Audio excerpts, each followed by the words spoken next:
Alors pour le moment, nous avons juste une page statique avec ici du texte et une barre de navigation avec un lien qui mène vers la page d'accueil. Et dans ce chapitre, nous allons nous intéresser sur les bases de données. Nous allons voir comment configurer une base de données MySQL, MariaDB et PostgreSQL. Alors ici, si je vais dans le fichier settings.py pour configurer la base de données, ici si on descend en bas, on a ce dictionnaire databases avec ici la clé default qui va préciser à Django la base de données par défaut qu'il va utiliser, parce qu'on peut configurer plusieurs, mais c'est pas ce qu'on va faire. Alors ici vous avez le moteur et le nom. Par défaut Django utilise le moteur SQLite 3 qui est un moteur assez spécial parce qu'il est souvent deux fichiers. Alors ce fichier db.sqlite3 il a été créé à la racine de notre projet quand nous avons démarré notre serveur pour la première fois. Alors ce moteur n'est pas assez performant pour la production, il a été créé juste pour tester pendant le développement. Ensuite ici vous avez le nom et là, Django ils ont utilisé ici la méthode basedir qui permet de définir ici un fichier ou un dossier. Alors il faut savoir que la méthode basedir slash le nom, c'est une nouvelle méthode qui est sortie avec la version 3.1 de Django. Si vous êtes sur une version antérieure à 3.1, normalement il va vous mettre os.path.join ici basedir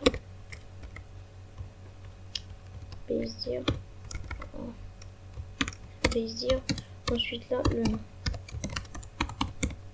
Ok. Pareil pour les templates, normalement vous utilisez la méthode os.path.join si vous êtes sur une version antérieure à 3.1. Alors ici normalement il va vous importer le module OS à la place de pathlib. Voilà. Alors moi j'utilise la version 3.1, donc je vais la laisser comme ça. Voilà, maintenant nous allons voir comment configurer, je vais vous montrer comment configurer une base de données MySQL. Alors pour cela, pour installer MySQL, si vous êtes sur une distribution Linux basée sur Debian, vous allez utiliser sudo apt install MySQL. Si vous êtes sur macOS ou Linux ou Windows, vous allez ici dans dev.mysql.com, ensuite vous cliquez ici sur Downloads. Ensuite ici en bas, vous cliquez sur MySQL Community GPL Downloads. Ensuite là, vous cliquez sur MySQL Community Server. Là, vous sélectionnez Microsoft Windows. Normalement, il va détecter votre système d'exploitation automatiquement. Ensuite, là, vous cliquez ici sur Go to Download Page. Vous ne prenez pas ces deux fichiers. Et là, vous avez deux possibilités. Le premier, c'est ici, une version ici avec Web. Et là, c'est la version normale. Alors, la différence, c'est que la version ici Web, la taille du fichier est assez petite. Mais il va avoir besoin d'internet pendant l'installation, et ça c'est le contraire. La taille du fichier est grande, mais pendant l'installation il va pas utiliser l'internet. Ok. Alors vous choisissez, cliquez par exemple ici. Ensuite là il vous dit que vous devez utiliser un compte Oracle et tout, parce que MySQL maintenant appartient à Oracle. Là, vous pouvez pas créer un compte. Ici, vous cliquez sur non merci, juste commencer mon téléchargement. Ensuite, là, vous enregistrez le fichier et vous attendez la fin du fichier. Moi, je vais l'arrêter parce que ici, je suis pas sur Windows. Ensuite, pour l'installation, vous allez l'exécuter et ensuite vous suivez les étapes suivant. Ensuite, vous allez créer un utilisateur. Vous allez définir un mot de passe pour l'utilisateur root qui est par défaut l'utilisateur de MySQL, et vous pouvez créer votre propre utilisateur. Voilà. Ensuite, si vous êtes sur macOS, normalement ici, vous allez dans /downloads, vous faites la même chose, sauf que vous sélectionnez ici, vous sélectionnez macOS, vous sélectionnez macOS, Ensuite là, ici il me dit qu'il y a un paquet pour macOS Catalina 10.15 et il est compatible avec macOS Mojave. Alors normalement macOS Catalina c'est la dernière version stable de macOS. Ok, là vous prenez, vous sélectionnez votre fichier. Ok, ici macOS, ça c'est pour macOS Catalina, mais c'est compatible avec Mojave. Vous téléchargez, normalement c'est un fichier DMG. Ok, ensuite là vous allez configurer, vous allez suivre les étapes. Ensuite après ça vous allez avoir normalement une ligne de commande à copier et à coller. Si je clique ici, normalement non, il n'y a pas de ligne de commande, finalement je me suis trompée. Ici c'est un fichier DMG que vous allez exécuter. Vous allez télécharger ce fichier là comme si vous êtes en train d'installer un logiciel normalement.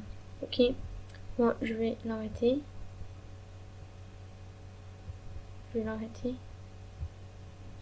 Ok. Ensuite, pour configurer, pour créer une base de données MySQL, ce que vous allez faire, c'est que vous pouvez ouvrir terminal ici. Ensuite, vous connectez MySQL-U root-p. Ici, MySQL, vous faites appel à MySQL. -U, c'est pour le username. Ici, vous mettez votre nom d'utilisateur. Moi, pour le tutoriel, je vais utiliser root pour ne pas vous montrer mon mot de passe. Ensuite, ici, -p, c'est pour password. Là, vous mettez votre mot de passe pour root. Mais vous pouvez utiliser votre utilisateur que vous voulez.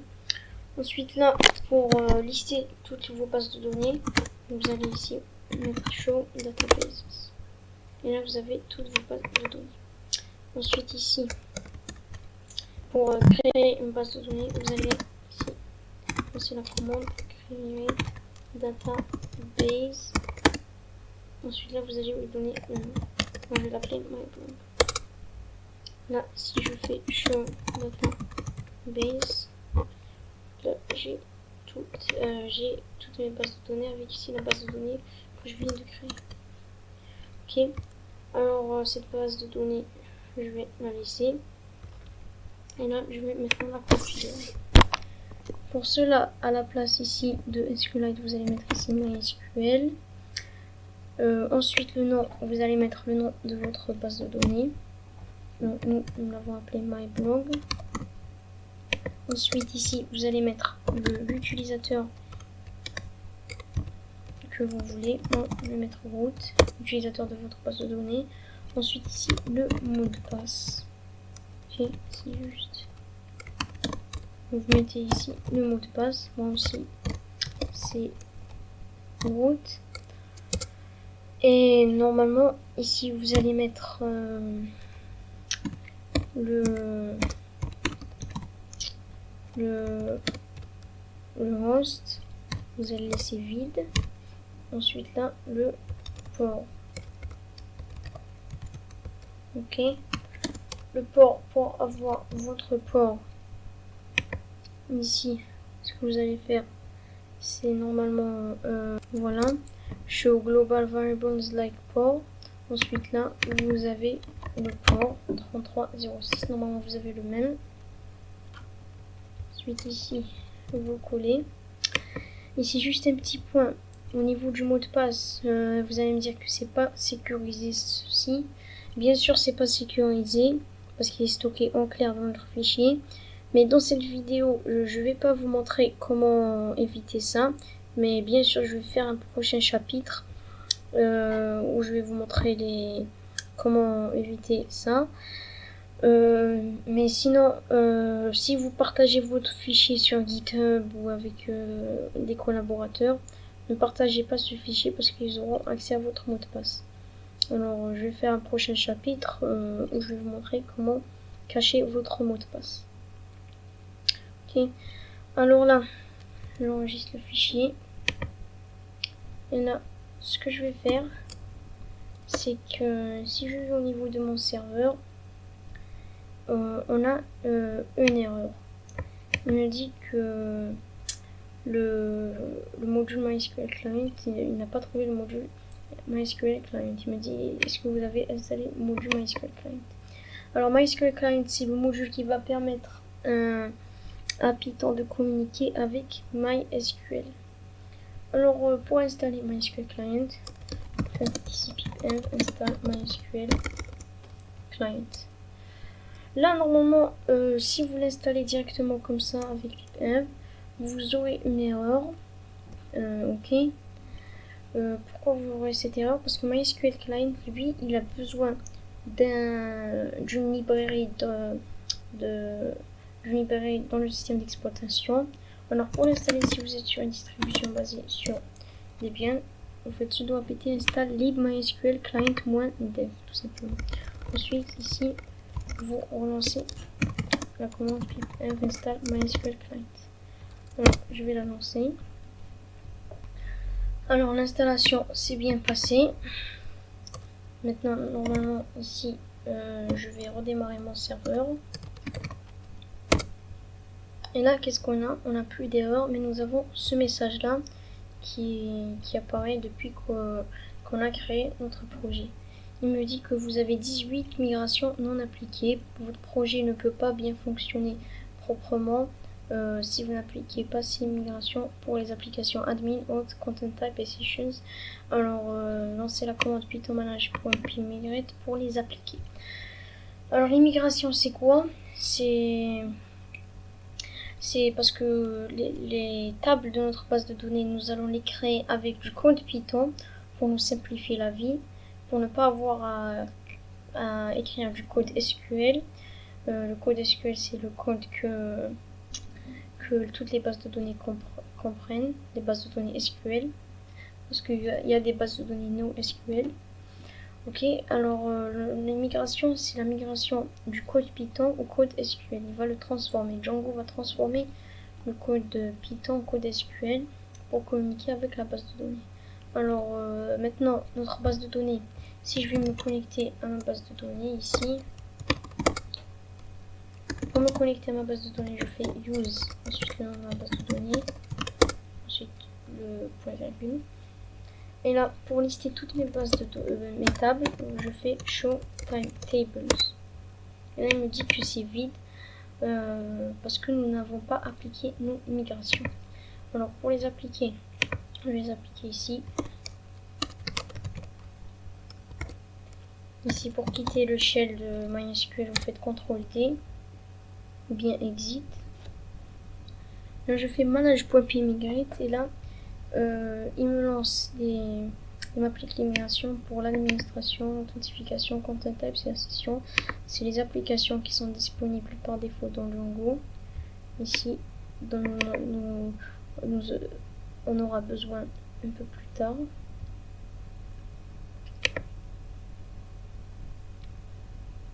Alors là, il m'a appliqué toutes les migrations. Si je me reconnecte, si je me reconnecte à ma base de données, voilà. Là, je fais use my blog. Ensuite, là, si je fais show tables, et là, j'ai toutes les tables que Django vient de me créer, tout simplement pour l'authentification, l'administration, content type, les sessions, les migrations et tout, les utilisateurs, voilà, on a plein de tables. Donc là, je vais faire exit ici. Ok. Maintenant, si je redémarre mon serveur, le message va disparaître. Voilà, le message a disparu. Maintenant, nous allons configurer, je vais vous montrer comment configurer une base de données MariaDB. Alors, MariaDB, c'est la même chose que MySQL. La seule différence, c'est l'installation. Alors, au lieu de faire ici sudo apt install MySQL server, vous allez mettre ici MariaDB server tout simplement. Alors la différence entre MariaDB et MySQL, MySQL avant c'était une base de données libre, open source, et après il a été racheté par Oracle, donc ils ont créé la base de données ici, le moteur de base de données MariaDB, qui est comme MySQL sauf qu'il est open source. Mais ok, alors il y a quelques différences, bien sûr, des petites différences, donc vous n'allez pas vous rendre compte bien sûr. Alors maintenant, si je veux supprimer la base de données que je viens de créer, il faut savoir aussi que si vous n'aimez pas ici la ligne de commande, il y a une interface qui va vous permettre de communiquer avec MySQL qui s'appelle PHP MyAdmin. Voilà, là je vais me connecter avec ici root et mot de passe. Alors PHP MyAdmin, c'est tout simplement une interface graphique qui va permettre de créer des bases de données, créer des tables et tout. Ici d'ailleurs, j'ai ici ma base de données MyBlog. Voilà. Et là, j'ai toutes mes tables. Ok. Mais moi, j'aime pas trop PHP MyAdmin. Je préfère la ligne de commande. Je trouve que c'est plus rapide et je suis plus familier avec la ligne de commande. Ok. Alors, vous, si vous n'aimez pas la ligne de commande, vous pouvez l'installer. Ok. Alors maintenant, pour supprimer ma base de données, je vais faire ici drop database myblog.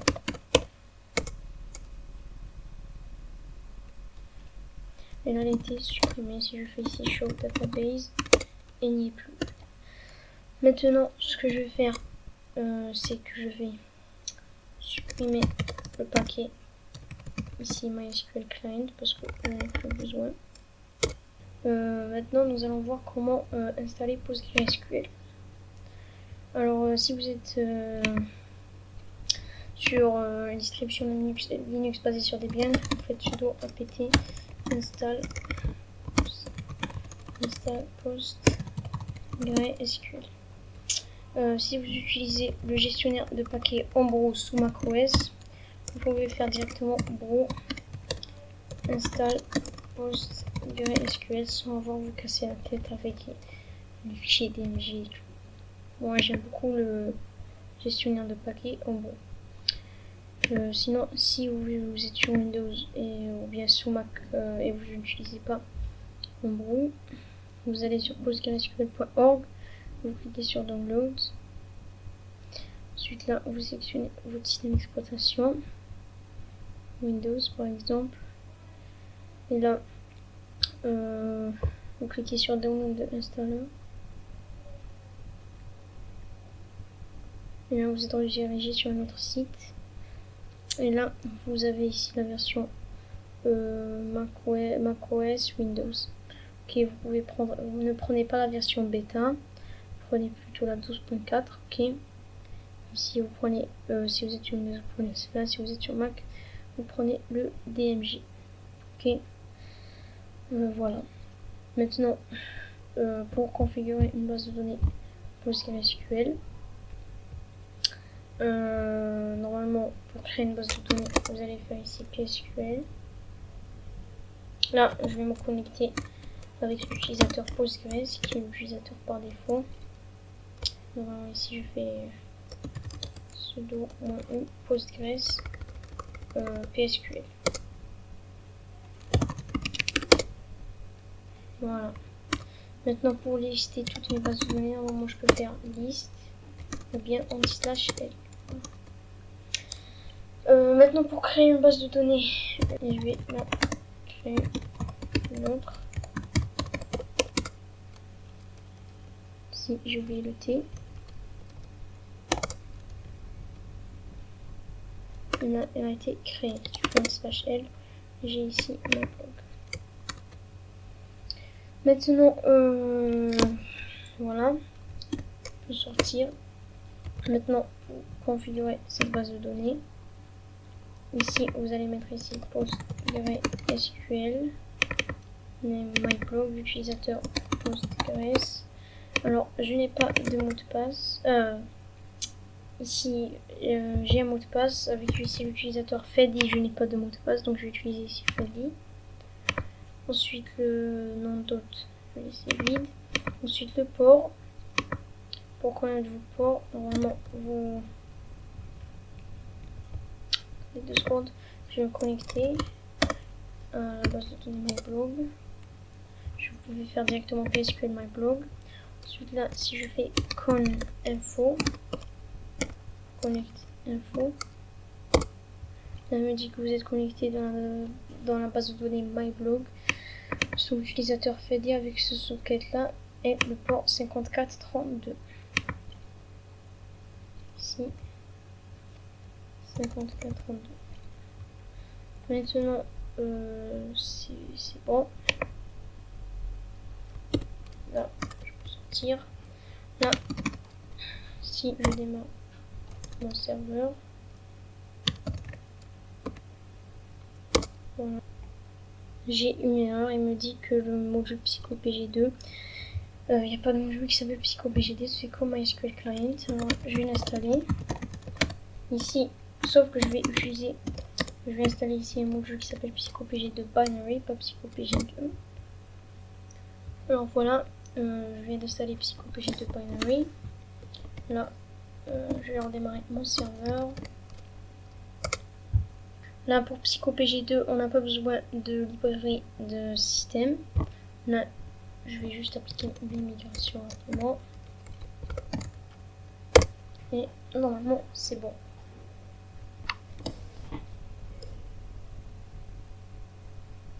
Voilà.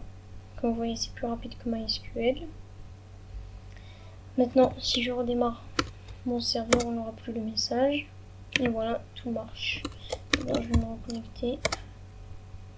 Là, pour lister toutes les tables, je fais anti-hdt et voilà, j'ai toutes les tables. Alors, dans ce chapitre, nous avons vu juste comment configurer les bases de données MySQL, PostgreSQL et MariaDB. Nous avons vu aussi qu'est-ce que c'est que SQLite. Voilà, et on se retrouve pour le prochain chapitre.